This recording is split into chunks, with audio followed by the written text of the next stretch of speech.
Hey, what's up, everybody? Welcome to the next episode of 6 Degrees of Pod. I'm here with Jason Lonsberry, the WOD father and fitness guru, my former coach and multiple business owner. And I just wanted to talk to him about how he got into the fitness game, how he's such a wizard at the fitness and diet part. And hopefully we can talk about your other side businesses and how you're able to manage all that while I know you're moving around a lot and they're in multiple locations. And that's very unusual for a business owner, especially, fitness business. And so if you want to just tell everybody about yourself a little bit and give a little bit of history on how you got into that and Sure. into the fitness and into the business side. Yeah, Seth. Hey, man, yeah, first off, hey, really do appreciate the invite to be the third guest on your show. Oh yeah, thank you. Yeah. Yeah, I It's know you've great been talking seeing you about again. It's been a while. it's been a minute, that's for sure. It's been a few Yeah, years yeah, it actually. has been. Yeah. Yeah. Yeah, it's just really cool. I know for the longest time you were talking about doing this, and Oh yeah, yeah. when you hollered up, it's like, hey, I'm putting it together. It's really cool to see it come to fruition. Yeah, it's Yeah, really I cool. think So. we like we were saying before we hit record on this and stuff. I've been planning on doing this for a few years, and just it took a while to a lot of personal things going Mhm. on. I changed jobs, I moved. Like that's when I left your gym and stuff. So it just took a while to kind of get back on track and stuff. And then I was about to pull the trigger and do it, a live in studio kind of thing, like at my house. And then COVID hit, and I'm like, okay, time out. I can't do that. And Old then COVID. it's been, oh yeah, COVID is blamed for everything. And then, after about a year of COVID, I'm like, forget it. I don't care anymore. I don't want people to come here and feel unsafe or me feel unsafe. But, we have all these technologies now. I'm like, I'm just going to do this remotely now. And maybe in the future, I'll move to an actual in-studio one and, this remote style if somebody lives on the different coast or something like that. But yeah, Mhm. it's really cool. And I actually found out today that I'm up on iTunes now, so it's starting to grow. You So it's officially cool. there. You So you I'm made it. officially there. I got the You made email. it. Yeah, yeah. Well, So well, it's congrats. it's been a journey, but it's been a lot of fun. Absolutely. I'm sure there's many more years of fun to be had too. It was really cool. Yeah, I'll answer your question. I promise. I just kind of want to dote on you for a second because, you know, Oh yeah, no I, thanks. I I've been appreciate it. I've been fortunate to be a guest on, man, quite a few podcasts in the past 2 years, and some are just like they call you up and go, "Hey, do you want to do a podcast? Yeah, yeah, sure. When do you want to do it? Right now. Click. Okay, let's go." But man, I know you reached out like a month and a half, 2 months ago to schedule all this, Yeah. and let me know what it is you wanted to chat about, what your podcast is about, Hmm. and what the whole premise is. And I Yeah. admire that big time. Your studio looks great, so I'm really excited to be here for you, Yeah. buddy. I'm trying. I think I'm gonna make some changes here, but for right now, it's working. Man, I dig it, dude. This is good. It's real good. Thank you. But so to answer your question, man, the whole fitness thing was I did that right out of high school. That Okay. was, and right from the get-go. So even before I graduated high school, I worked in air conditioning with my dad for about 2 summers. And this is in South Texas. We were wrapping insulation, wrapping ductwork, and man, I tell you what, that's what sealed the deal that I did not want to do that for a living.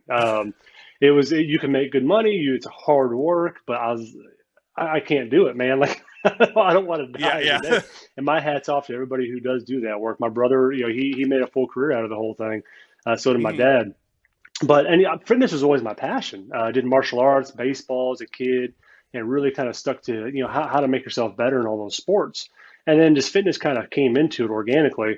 Well, when I graduated, I was a martial arts instructor, so teaching was kind of a thing that I was indoctrinated in pretty early.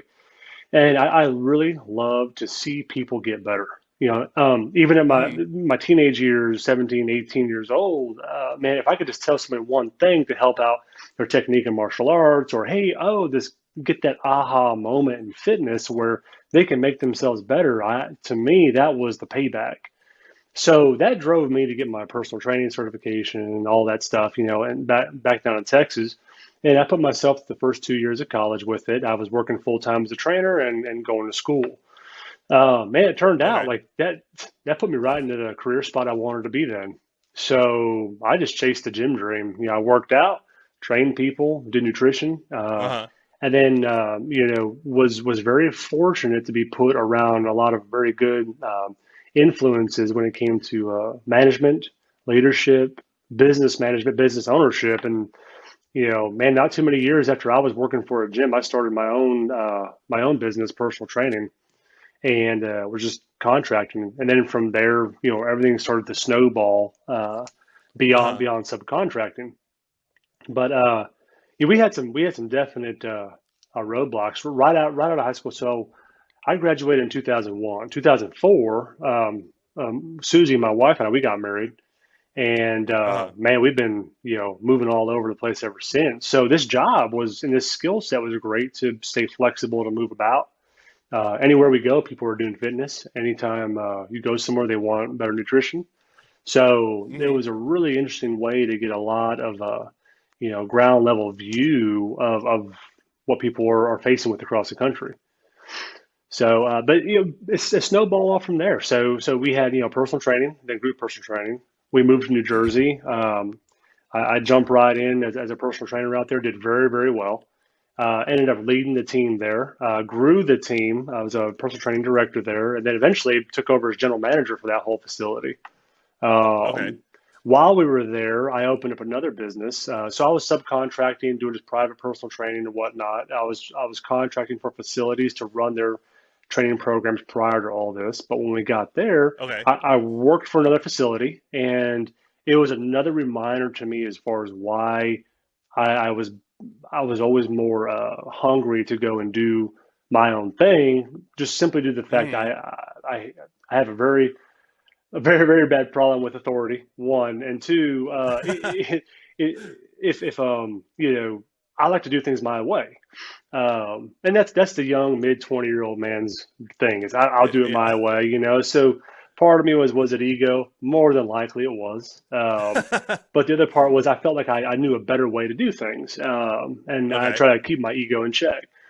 Well, during that time in New Jersey, I opened up a juice bar while we were there. I bought out some space from the current gym owner. We opened a great juice bar. It was fantastic. Learned a lot in that process. Ended up selling that off. And then my wife and I moved back down to Texas. And we went Okay. to Del Rio, Texas, which is right on the border of Acuna and Del Rio. So Okay. we're about a mile and a half from a Mexican city. So we had Okay. international customers.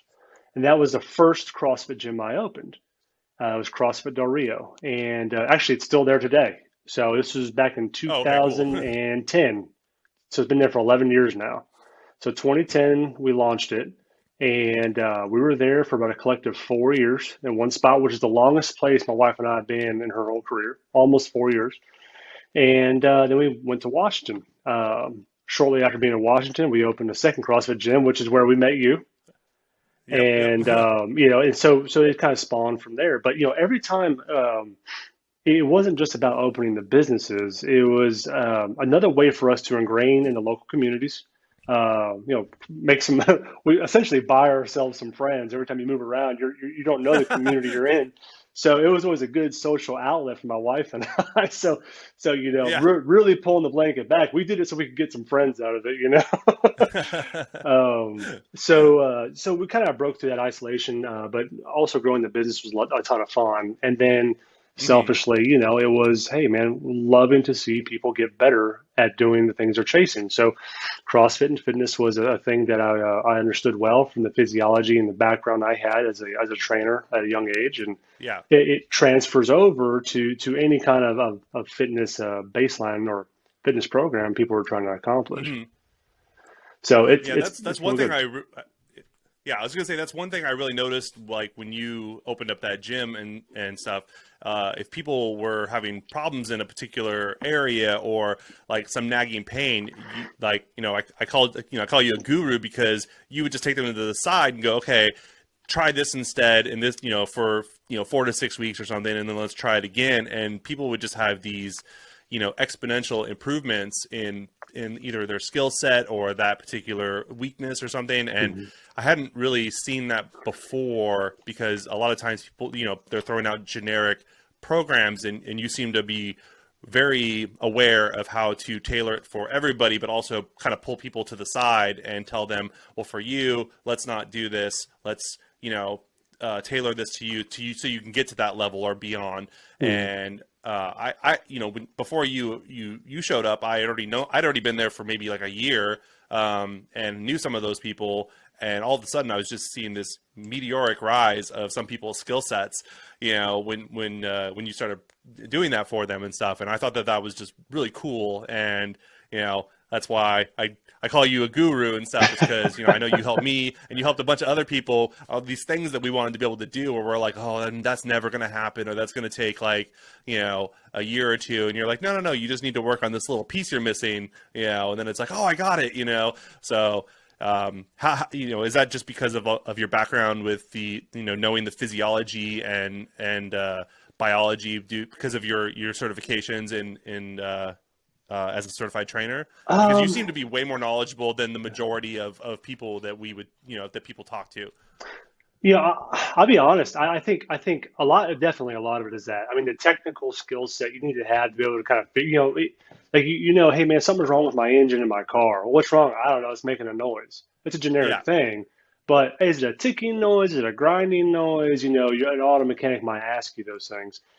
And right. and for them to figure it out, they would ask you. So I think half it is having the technical background, which is always Uh important. huh. And a lot of people actually know the technical background, but don't know how to apply it. And I think that the reason why that is there's never a conversation with people. So one Hmm. thing I know that from a technical background, I know that there's plenty of physical therapists.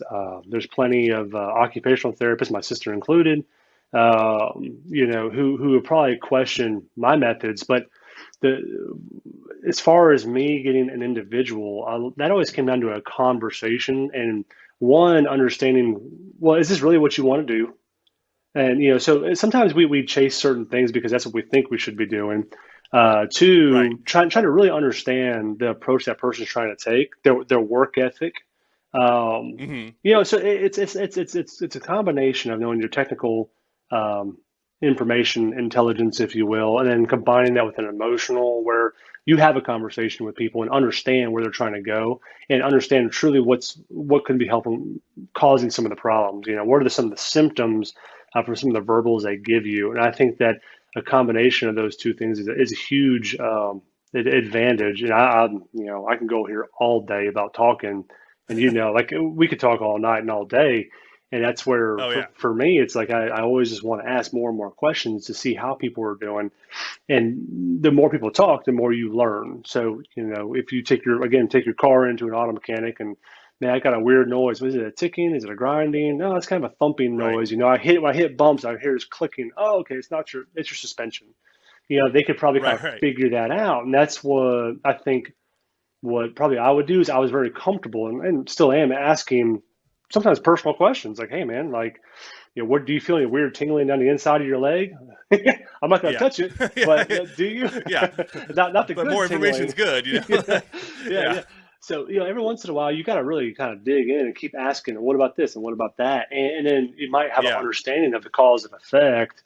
But yeah, it's just, but it's any craft like that takes years to kind of begin to master. And I really don't feel like I ever quite mastered it, but felt really comfortable addressing the things that I could address. Over the course of the past, man, 18 years of training, 20 years of training, I've worked with thousands and thousands of people. So the repetitions on that over and over and Hmm. over, and just having, a lot of, like, if you think of like, if your exposure to coaching was within CrossFit at that time, you're talking at best 3 to 5 years is probably what most majority of people who are doing CrossFit were exposed to of fitness and, Hmm. and the technical stuff. And you had like Kelly Starrett, who did like the mobility wad. Dude, that guy, Oh yeah, I remember he's that. a wealth of knowledge, right? So that was a great Yeah. resource for people to go to. But you're trying to learn what this dude knows for the past 2 decades in a matter of one YouTube video, and then try to figure out how to Right. apply that and all that stuff. So where that was a great way to get the ball rolling across the board, coaches in CrossFit or coaches in general typically don't have more than about 4 to 5 years experience. Most Hmm. trainers, I think it's a 60 or 70. The stats could be different back in the day than I was in the day, but there was about a 60% churn. So you would lose 60% of trainers within a 5 year period.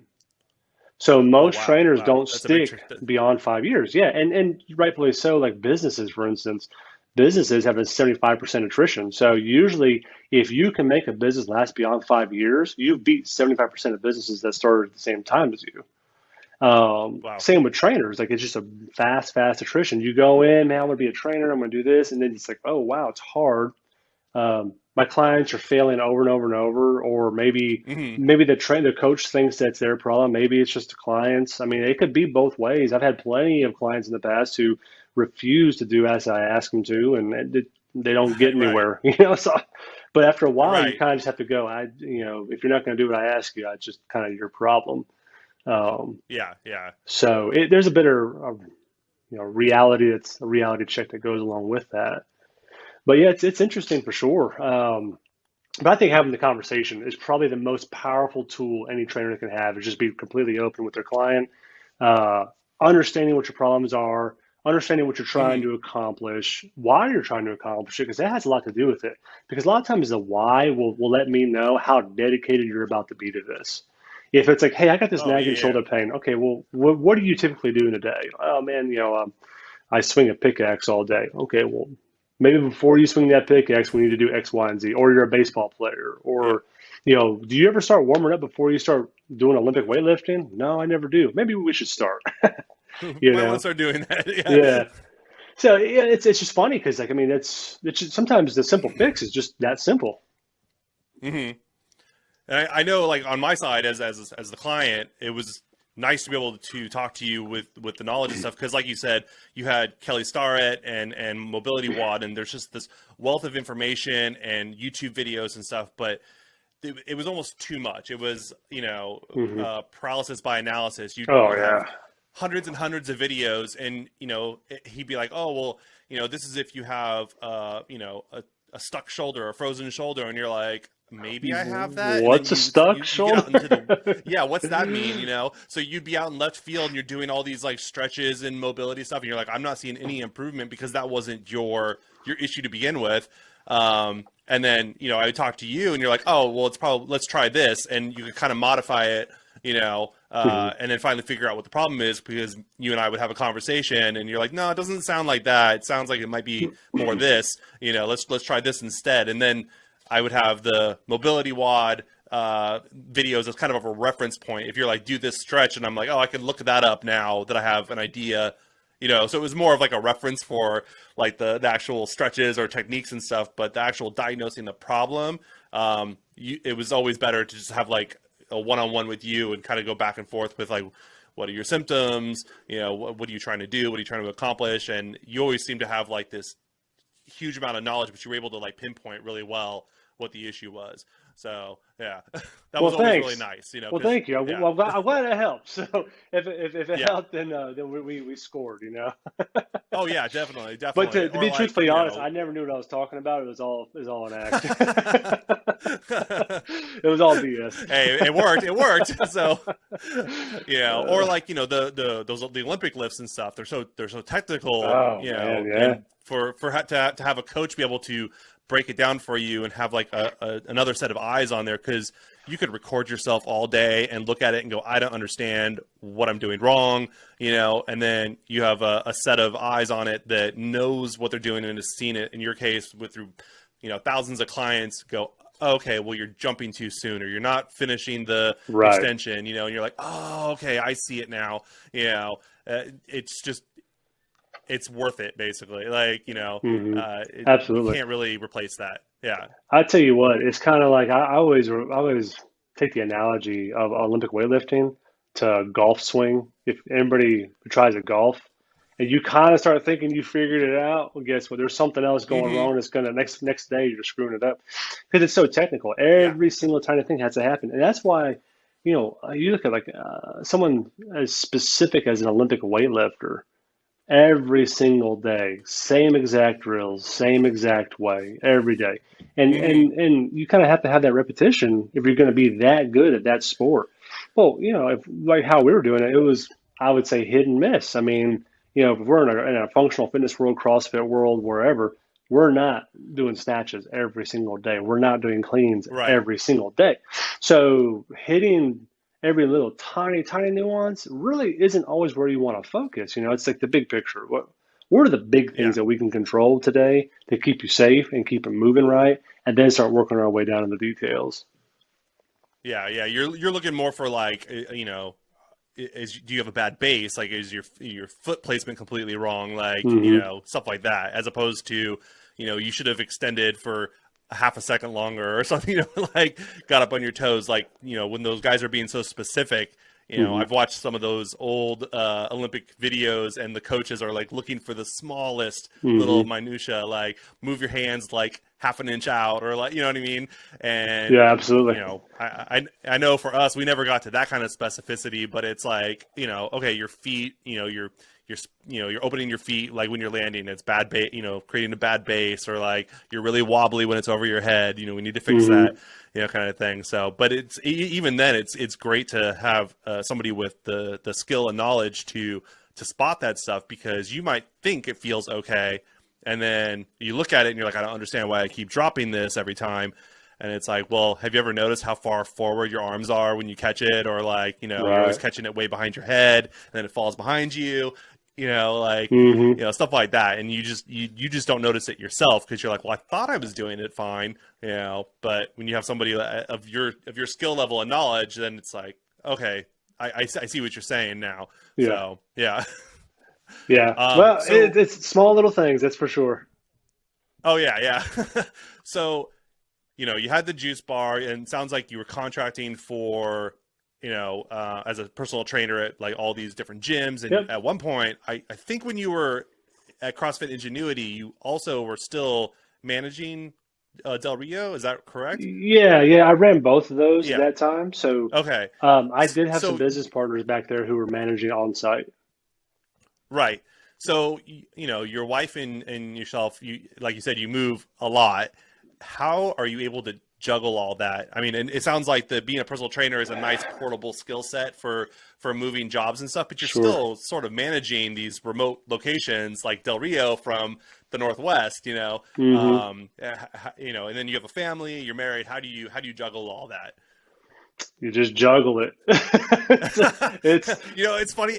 Everybody I talked to a friend of mine who is a hip hop musician, and then I talked to an actress from uh, Texas last yeah, last week, and they all said the same thing when I asked about how they're juggling. They're like, "You just do it. You yeah, somehow find the time or find yeah, the yeah. those little like minutes or hours where you're like, okay, I need to focus on this and just make it happen." Right. It's so funny, man. I think that there's one thing that delineates people uh, from doing what they want to do and things they think they can't, and that's Hmm. simply just get it done. Just do it. Like just jump out there and do it. In a lot of ways, it seems like a whole lot, but when you're kind of just moving through a whole week, and I focus on my family here, we're gonna focus moving over there. That one week, let's say like when we do move, for one week we're focused on moving. Right. We're getting our family from A to B. And then we have our stuff show up and we unpack our house the next week. So 2, maybe 3 weeks out of this whole year, we were kind of in weird limbo.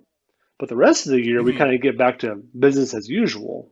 So it's not like your life is uprooted for years and years and years. You just learn how to hit pause, move out, set up, hit play, and start rolling. But I think that Okay. for us, a lot of it is when it's time to just start doing things, we just push buttons and start going. And there's not really a way. Something it's busy. Yeah, it's stressful. We Yeah. we anticipate the stress now. We've adapted to it. I mean, you only grow through pain and struggle, just like CrossFit or any Right. fitness, right? Like Right. you've got to get outside your comfort zone if you're going to expand Hmm. yourself. If you, for us, we're fortunate to have lived all over the world. We have from Germany to the West Coast United States. So, man, there's a lot of expansion. There's a lot of, very uncomfortable situations involved with all of that.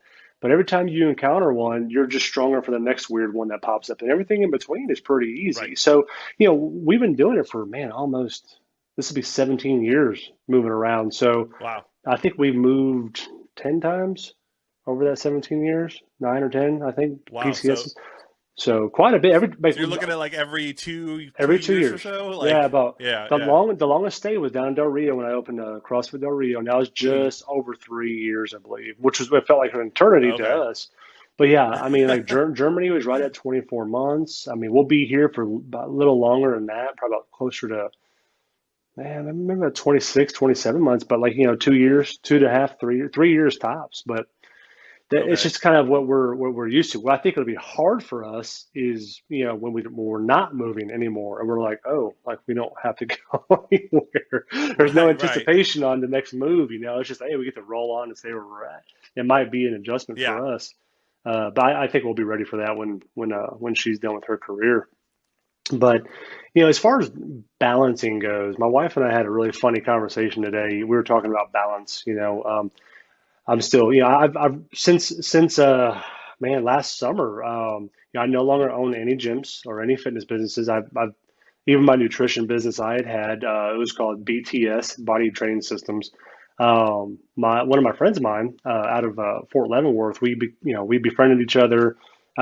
She was very Hmm. much into nutrition. I was into nutrition, and we started talking all the time. And she wanted help training people, so I started training her how to train, and then eventually we just kind of launched this nutrition business, which was real big on the East Coast. I mean, we had coaches Oh. on our team there that were from the Atlantic Falcons. The Atlantic Falcons Oh were wow. we had two nutritionists from the Atlanta Falcons there, and basically, I mean, it was based we did it was like all online nutrition training. We partnered with a lot of CrossFit businesses.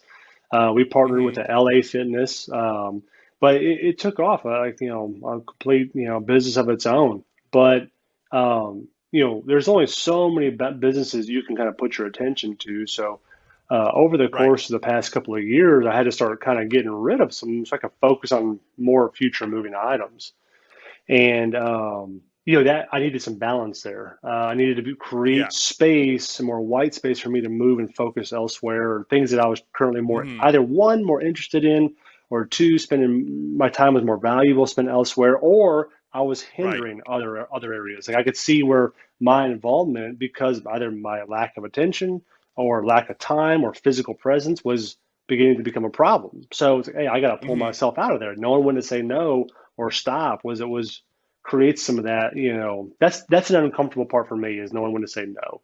Yeah. Knowing when you just like, hey, I can do that, but should I do that? And that's always been one of those Right. uncomfortable things for me to say no, because I always feel like I'm Superman. I can do whatever I want, but there's only Hmm. 24 hours in a day, and there's only one person. And like you said, there's family and everything else you're trying to get within a balanceable time frame.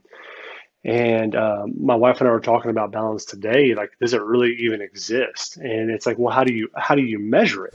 It's kind of a weird deal Right. because um, there's no real true balance. I mean, happiness isn't balance. Anger isn't balance. Like being overwhelmed might not be balanced. Maybe it is to some people. And being completely bored ain't balanced. So, Right. where are you in that echelon? It's kind of like based on the individual, in my opinion. Hmm. But I do have priorities, and I think that between my wife and I, priorities help us to establish what we attack when.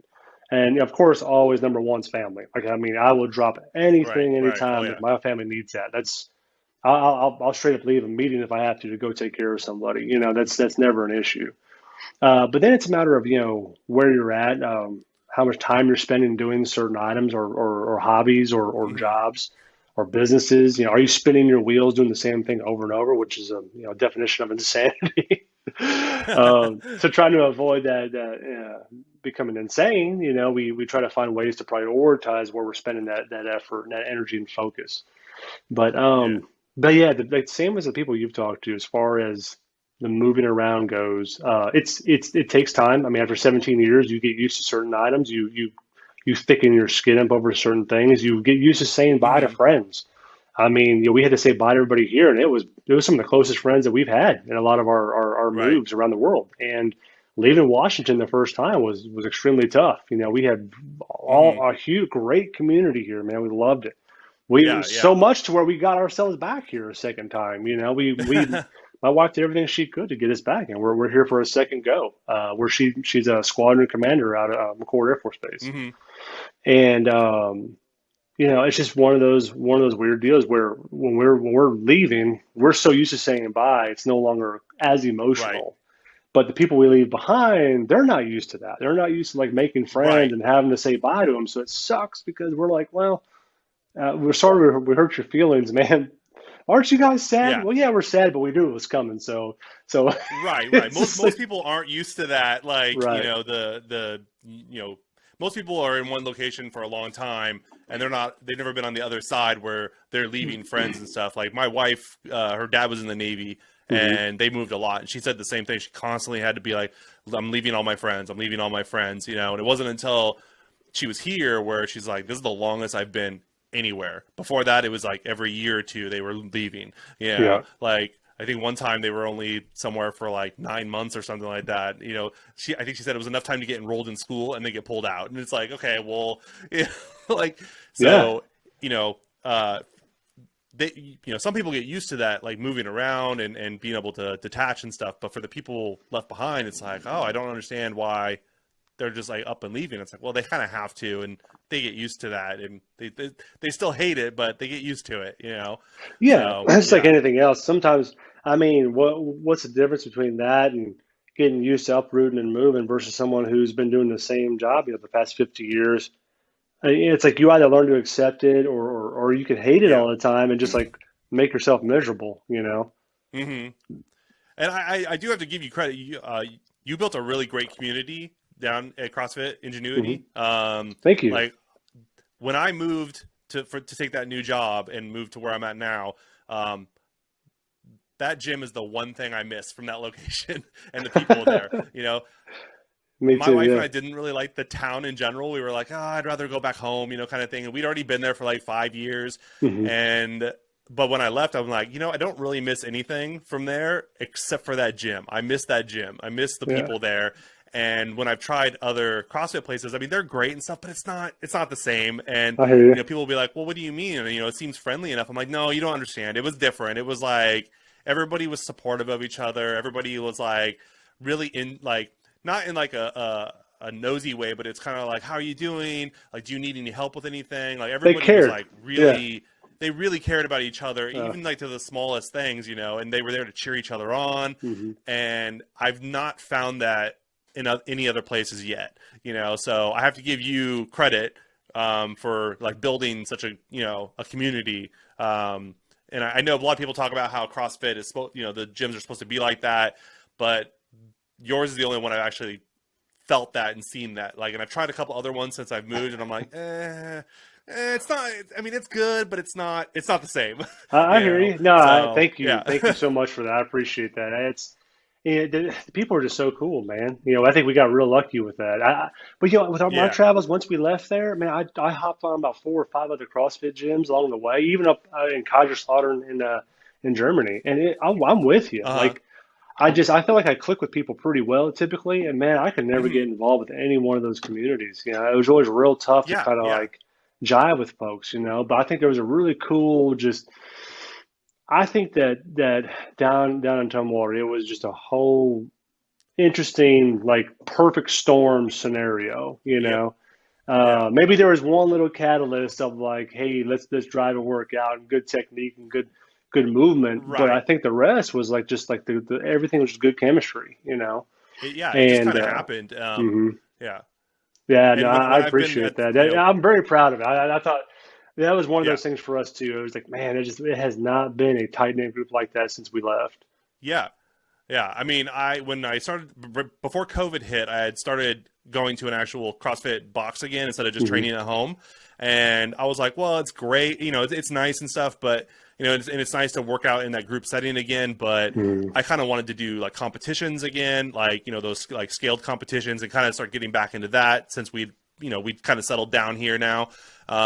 And I would be talking to people, and most people there had no interest in the competition part. And if they did, it was like the as prescribed, the RX competition, and they were like, well, you have to be part of our special group to compete and stuff, and there wasn't really that like backing, because I know when I went to CrossFit Ingenuity, your gym, it was like, well, people would be like, well, I'm thinking about it, but I'm kind of scared. And everybody was like, I got your back. Do you need a partner? I'll show up. Like, and I didn't get that feeling where, I tried going before COVID, shutting everything down and stuff.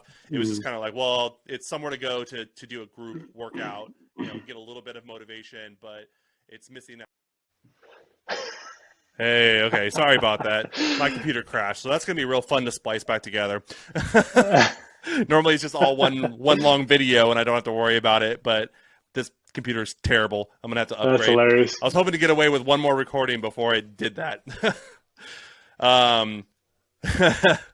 Okay, so I guess I wanted to ask you, I lost my show notes because of the computer crash there, but I was going to ask you about, just like your general fitness philosophy, and if you had advice for people who wanted to start getting more fit, but they're intimidated by, like for CrossFit, for example. I know I first discovered CrossFit because I saw the games and I was like, that's crazy. It'd be cool to be able to do that, but then you realize how difficult that is.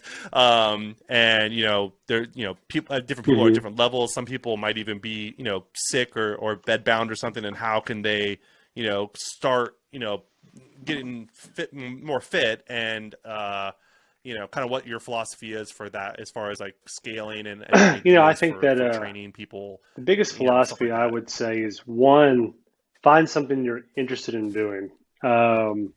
It's got to be fun. So that's one of the things I've always talked to my business partners in the fitness industry about, or even my training team, was in the fitness world, when you go to a gym or you go to meet a personal trainer or even a nutrition business, we are in the business of entertainment. The commodity that we sell is fitness. So when you go to talk to a certain service, it's not because it's better; it's because you attract to it. CrossFit, it's attractive. It's never mundane. There's never the same thing. It's always different. People like that. Yeah. Some people like repetitiveness. They like consistency in their training program. They like to hit the spin class followed by whatever boot camp or whatever. And there's anything wrong. So you kind of need to know kind of a couple of things. One, what you're interested in, and be truthful to it. Don't do CrossFit just because your friends are doing CrossFit and that's the only way you feel you could be awesome. But if you enjoy a spin class, do a spin class. Fitness is just a simple movement. Like expression of movement is the general term for fitness. Right.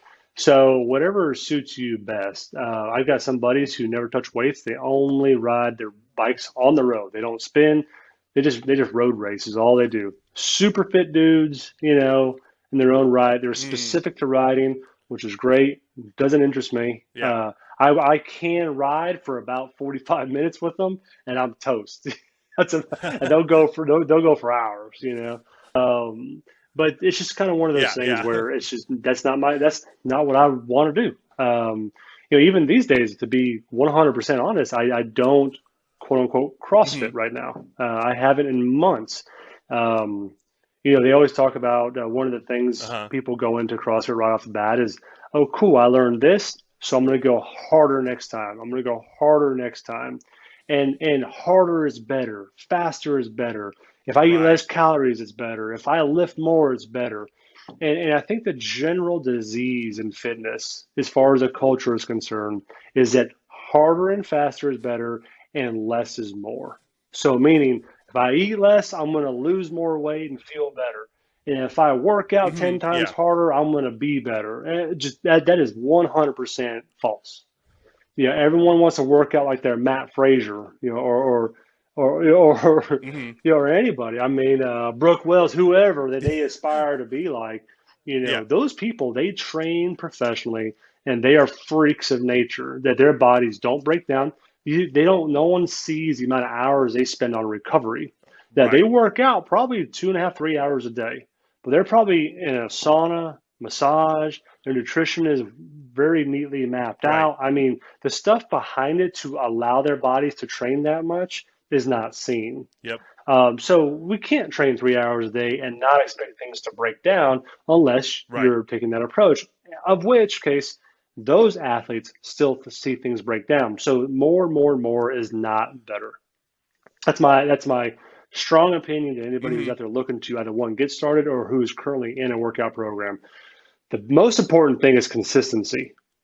Just consistently work out. If one day you're like, man, I'm just not feeling it, and you go out Right. for an outside walk, that was better than sitting on the couch. But you're not a loser for doing that. It's just you did what your body was prepared to do Right. that day. And there might be a day where you're like, I'm going to take a chunk. I'm going to do a little extra today Hmm. because I feel Right. great. Right. Go for it. If you feel good, attack it. And that's why your body is not meant Right. to be Right. exactly the same Yeah. every single day.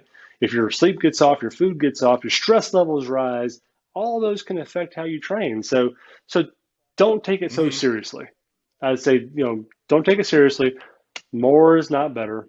Less is not more Right. when it comes to food.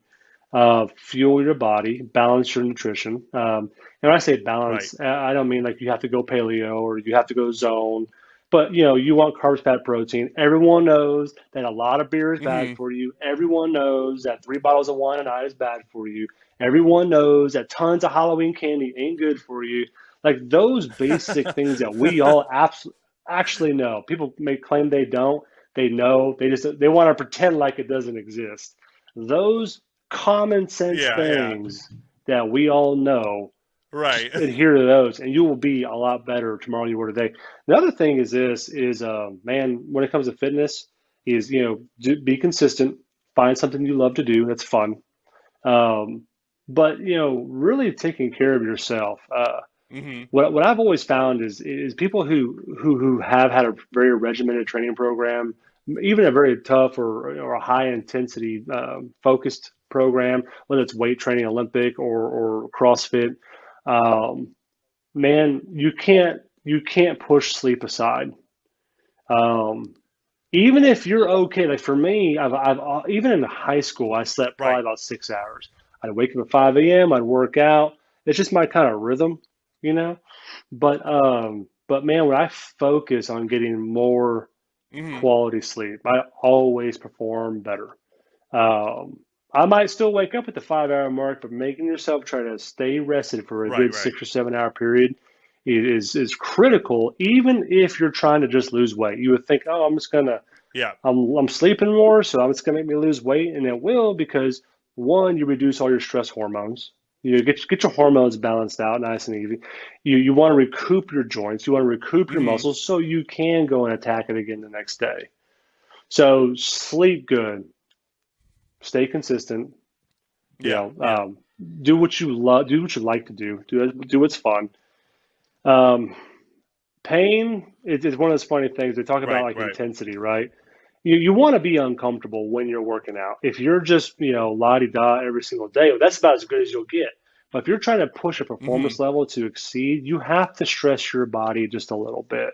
So, but it doesn't mean you got to crush your soul. When you're going into Right. consistency, or when you marry up consistency with intensity, I always told people, go 75%.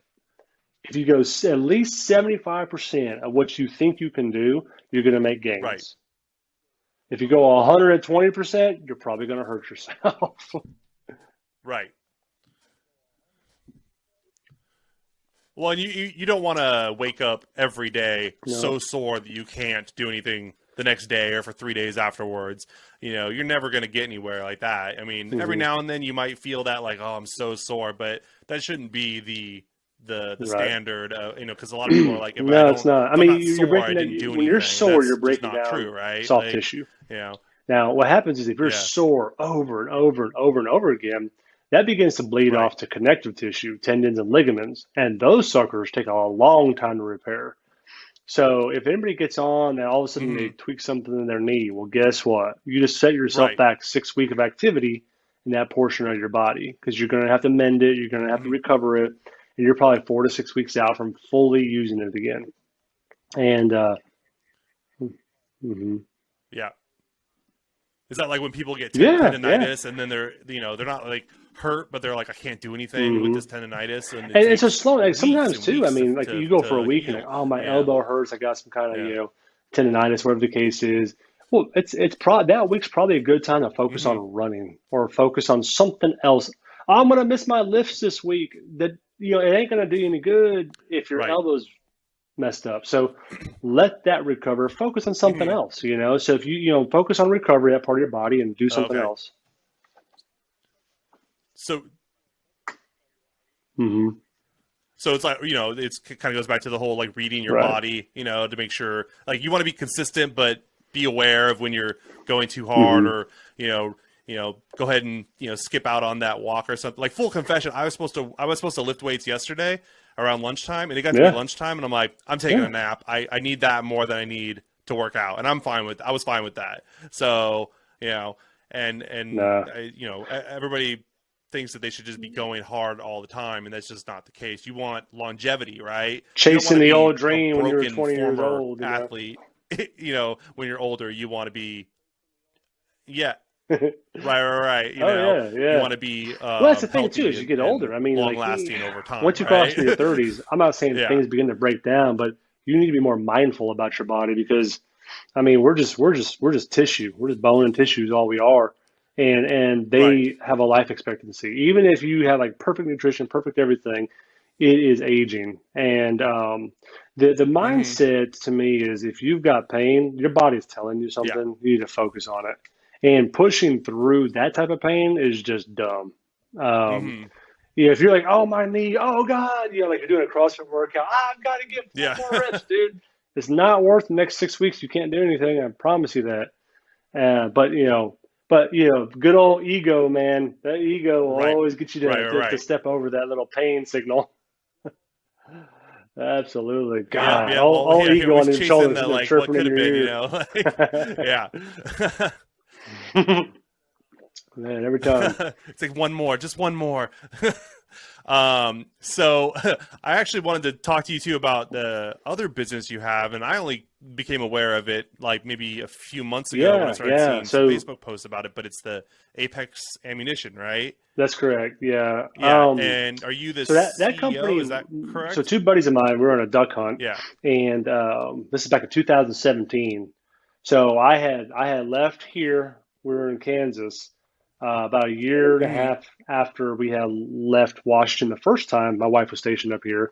Is when I ran into these two new friends of mine. We were on a duck Okay. hunt, and basically one of our buddies who was there, Nick, he was a hand loader of shot shells, and he had brought some tungsten shot, like it's a scatter shot, right? So usually, Okay. duck hunters or whatever used to use lead. Well, lead is now Right. Right. outlawed because of its toxic properties. So then steel. So yeah. So like U.S. Fish and Wildlife, they don't allow lead because it's Oh, okay. toxic. So hunters were using steel. Well, steel is less dense than lead, so it doesn't perform as well. But hmm tungsten, it's considered a precious metal. It's about Okay. 57% more dense than lead, and it's super, super hard, so it doesn't deform, which means it also flies very, very far and doesn't lose hmm energy. So he had brought some of this stuff out, and my buddy Jared and I, we sit up at this one long, about 60-yard shot in this duck, and we unload between the two of us 6 shots, bam, bam, bam, bam. And then Nick, who, you know, bless his soul, like he doesn't have the best vision. He was a little tired that day. And I'd even say this, and he's not here to defend himself right now. He ain't the best shot either. He sits up and just pop, and this duck just dies immediately. I mean, about 60, 65 yards out, which is an extremely long shot. And normally you wouldn't even consider taking that shot before. We saw this thing fold up and die. And that's what you want. I Uh-huh. mean, with whether you're pro hunter or not, when you're a hunter, part of hunting is Yeah. harvesting the animal, but doing it ethically. Like no hunter wants to make an animal suffer.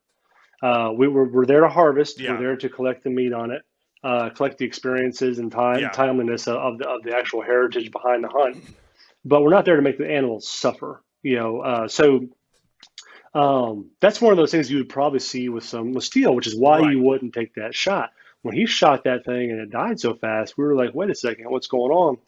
So basically, we went back. We got pushed out of that duck hole by a lightning storm that day. So water, lightning don't mix. So we leave. Not at all. So we leave, and it downpoured the rest of the day, and Not a we just good started mix. talking about it. Well, about 3 months after that conversation, we had launched Apex Ammunition, and we do a hand loaded business out of Mississippi. And we got the facility, we had our FF, our federal firearms license, we had Wow. our everything was set up going, and we were doing online sales that April. And ever since then, it has just been, yeah, it was about a 3 month turnaround. So ever since then, it has been full Wow, that's afterburners fast. ever since, and we just completely gone coast to coast nationwide. And our niche is tungsten super shot shotgun shells for waterfowl, for ducks, geese, you know, turkeys. Turkeys is our main Hmm. portion of our business, but then we do a lot of predator hunting. We work with the Right, right. USDA.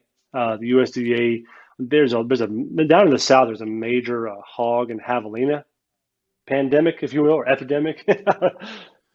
Yeah, yeah. So it's Oh, horrible, and I've heard about the destroys wild crops. cornfish. Like Yeah, I'm yeah. talking Apparently, like it's way worse than cornfield, people think. wheat fields, whatever. They just Yeah, destroy whatever they come yeah. across. So the USDA, we work with them, and Hmm. they go up in Yeah. helicopters, and as you're flying 30 feet above the ground, trying to shoot hundreds at a time, rifles aren't always the best thing to use because it's one projectile.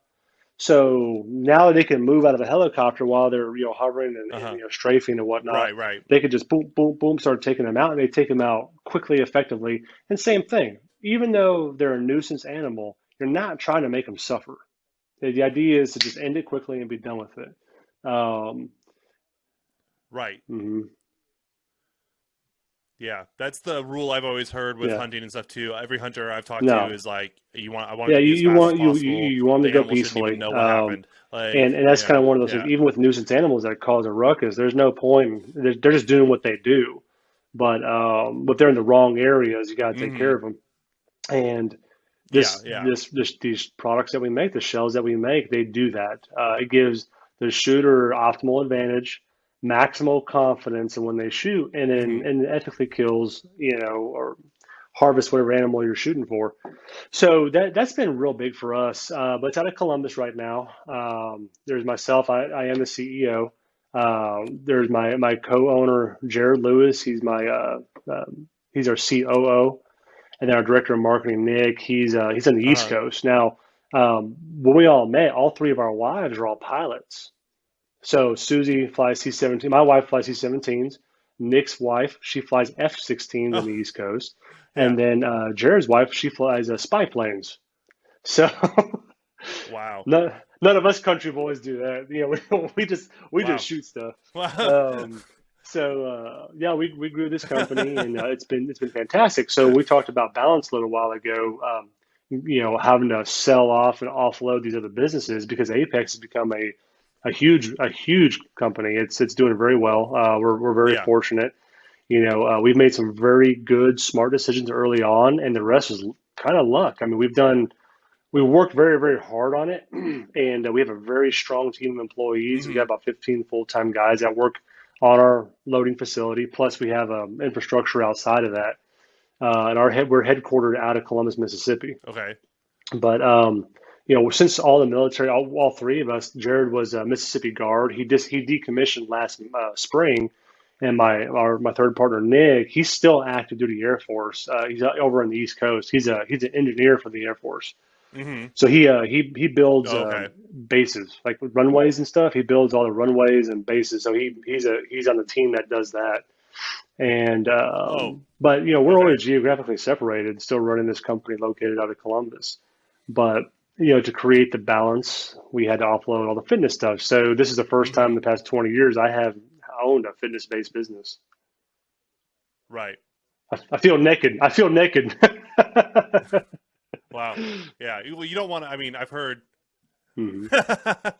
But True. you got to have that push and pull on your priorities and stuff. It's I've heard people, businessmen like, let's say Elon Musk or something. He's got Tesla, SpaceX, the Hmm. Boring Company. People are like, how do you do it? And he's like, I prioritize which one I want to Yeah. focus on. One might be 5%, the other one's like 75%, and the other one's whatever's left over.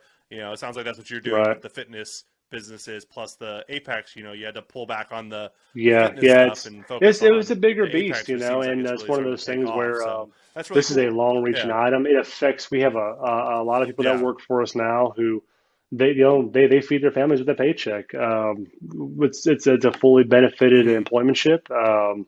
We have employees all over Yeah. the place for it, and it's one of those things where the weight of it became very heavy. So of course the Wow. importance of it being there was outweighed. But then, here's the great part about the fitness industry and Right. people that, like, well, CFI is in new hands now, right? So I sold off CrossFit Ingenuity last summer. Sam and Yeah. Andy's still there. So she's still back down there. And basically Mm. Yeah. they're all run. Oh, and Nicole, sorry, Sam and Nicole, they're one and the same. they're engaged running. So, yeah, Sam and Nicole, and Yeah. you have Andy. They're all down there still running the show. And man, they post COVID, they've rebuilt the community back up. And so the fitness industry Right. will always have very good people to take care of the communities that are Yeah. there. And you always have strong new appetites coming up.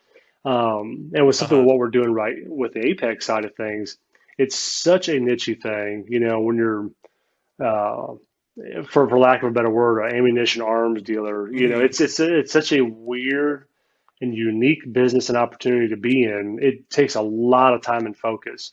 But the weight of people who are involved within it, it's just so much you can't Right. not give it your full attention.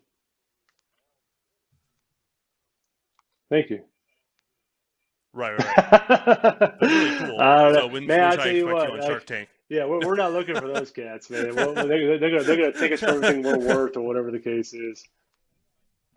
Yeah. Probably at this point, yeah, at this point, Yeah, we that have might be some too very much. That might strong be more strategic trouble than it's partners that are worth, involved right? with us now.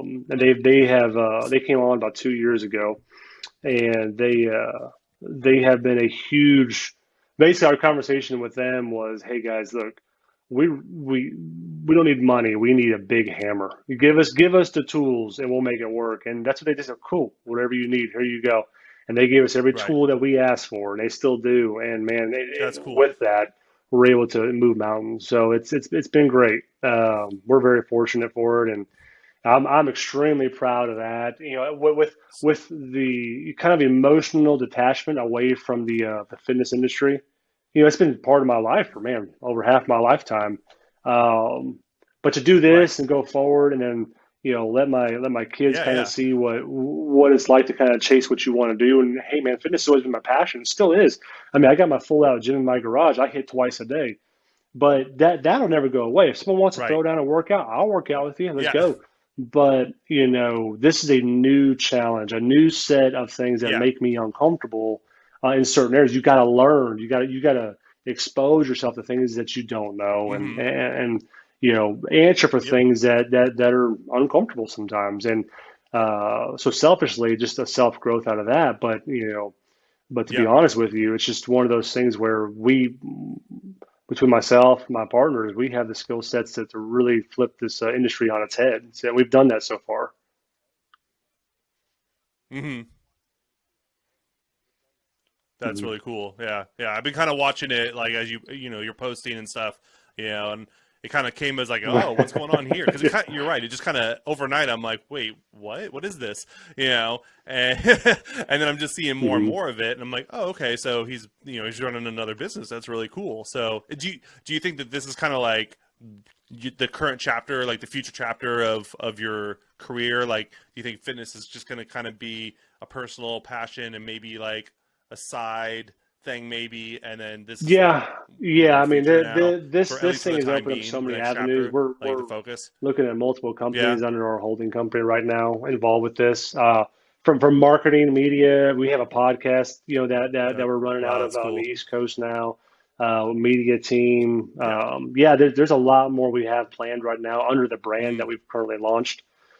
We've got some really cool stuff launching this fall that is a whole different That's really industry under cool. this brand, which that's been pretty wild. So I'll tell you about that if you want to know later. If you want to do a follow up, Oh, I'll let you know wow. once we're about ready to launch it. Yeah. Okay. Oh yeah, definitely. Yeah, definitely, Mhm. definitely. Yeah. Yeah, I yeah. mean, I'm like you said. I mean, I'm just starting out on with this thing, but I'm trying to make it So, grow too. So, but yeah, you know, I yeah. mean, yeah. So absolutely, it's as far I as the lost my company train. goes, Oh, sure. it's been Yeah, go ahead. it's fitness will always be a passion. It'll always be something I personally deem as, you know, we have a gym at our shop down in Mississippi. If the guys use it or not, I don't know. But you know, fitness is strong enough to where it's trying to be ingrained into our culture. Um, as far as getting back into the Nice. fitness industry, I don't know. I have had a lot of you know, more consulting conversations in the past 6 months than I've had anything Hmm. else. Some friends of mine's opening up gyms on the East Coast. I've had a few open up out there. You know, with the pandemic and whatnot, home personal training businesses, how to set them up. So I think that from my Yeah. experience, not that it's as much as a lot of people that are out there, but from a unique, you know, perspective on uh, both creating a business out of it, a physical gym, the online presence.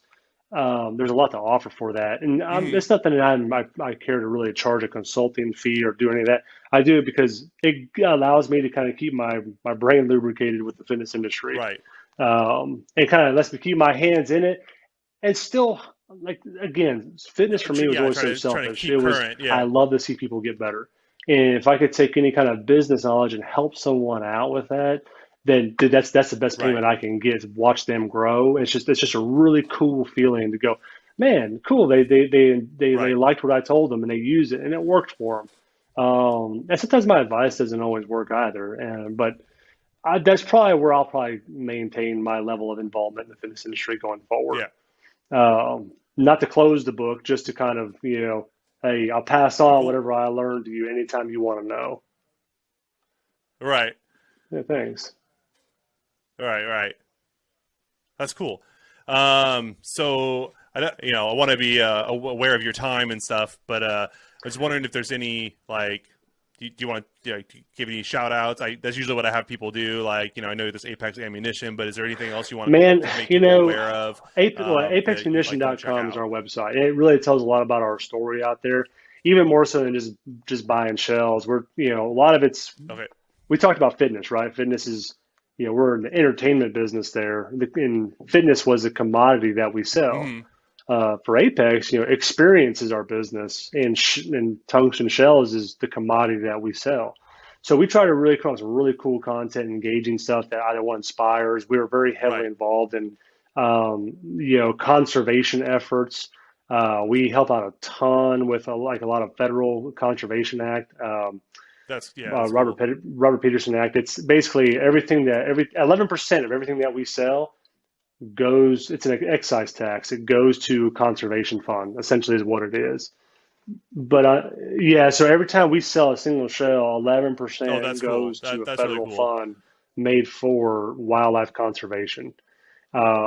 So that part is nice to be able to say every time we do that, we are actually trying to help out. Whether we want to or not, it's helping out. But Hmm. locally, we have a lot of. It is. It's cool to know. Okay, well, look, if we're taking 11%, It is at good least though. put It it is back for good. something that we all care about. You know, so which is cool, and it's specifically for that fund. But Right. we get involved with a lot of fundraisers, charity events, with something that helping people out is ingrained, like with the fitness stuff.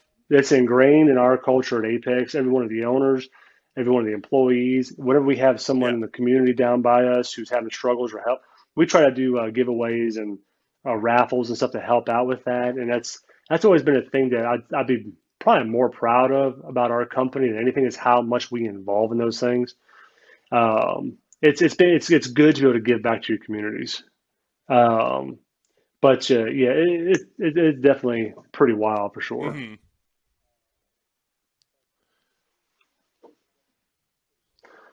I got a Cool. question for you Cool. though. Well, I am going to So let you get six back to degrees of whatever you were doing pod. It's before like this. the Kevin Bacon, Yeah, six yeah, degrees yeah. of Kevin Bacon, right? So do you Uh are you huh. trying to like connect Yeah, six yeah, degrees yeah, of yeah. different guests? So yes. So the initial concept was that I was going to Hmm. talk to people that I know personally about their interesting hobbies, careers, whatever it was, and hopefully they would give me more people to talk to. So that would be a second degree of connection, right? And then it would just continue from there. And the idea was that I wanted to show that people are way more interconnected than we know about, and everybody has these interesting stories or passions or careers and stuff. And just kind of, everything seems so decisive or divisive now, and I feel people like seem disconnected. But, it's just Cool. to show that people are actually really connected more than we think, and everybody's got really interesting stories. So that was kind of the play on the name. When I said like 6 Degrees a Pod, I'm like, well, I'm going to have a podcast and I'm going to talk to all these people, and hopefully they can connect me with other people in the future, and it'll just spin out from there. And then I'll have like this ever-growing. Well, I've got some guest people list, for you I think you might be basically, interested to talk to. connections. On both So, yeah, sides of the fence, ammunition world, outdoor world, and then on the that'd be fitness side great. too, that might Yeah. add about 3 or 4 more degrees to you if you're interested. Oh, yeah. So, oh yeah, that'd be awesome. Like I said, I'm not trying to center on just one subject. I know you as like the fitness guy, and I knew you also did the Apex ammunition, but I've already talked to, a hip hop musician that I went to high school with. I talked to an actress. So like she's like, she has a production company, and so I'm trying to expand from there. So it's kind of like no topic or career or hobbies really off limits. It's just kind of like, okay, I just want to talk to people and figure out their cool story, or kind of what drives them, and then who do they know. And I like it a lot. I think it's really cool because that was you kind of open the up concept behind really it. good platform on the interweb on how people are so connected. I mean, Yeah. that's really neat, man. I'm really excited for you, and I appreciate it. I hope that one of those things that one of the things at Apex is that we're a very customer service Thank you. Focused company, and I just want to make sure that when we do things, it's kind of pushed to the max as far as quality and everything else. And I just want to make sure that I can provide you as much as I possibly can here. And if you ever want anything else, you do not hesitate to reach out, man. It was a pleasure catching up with you. Oh, I really appreciate that. Oh, Oh yeah, it was great talking to you. I haven't seen you in a while, and I was like, I'm actually excited to talk to him, see how he's doing. So yeah, it's been really great. Sure. But I think problem. I'm probably going to let you go. I need you to stick around for a little bit for the technical part at the end there. But but next week I'm talking to Kelsey Johnson, who is a park ranger, and she also runs a like a animal rescue. I don't know if it's just dogs or dogs and cats, but they're rescuing them from America's Samoa, where they're just like street animals, and then they kind of like rehabilitate them and get them adopted. And she did it herself. Cool. I know she has a dog that she got from America's Samoa when she was a park ranger there, I think. So it should be interesting. I've known her for a long time, so that'll be my guest next week. And Jason, I really appreciate you doing this, and we should totally do a follow-up at some point. I'd love to hear about the future projects, but maybe more the conservation hunting side, because it's something I've been kind of curious about getting involved in. And some of the best meals I've ever had are always the hunting meals. Like my dad caught a wild turkey, and my wife's not a big game fan, and she was like, this is the best turkey I've ever had. So absolutely, man. Absolutely. Would love to. So I'd love to have a follow-up about that sometime. So yeah. Absolutely. Thank you. Good to see you, buddy. All right, cool. Well, I'll let you go then. Thanks for coming on. Thank you. Yeah, you too.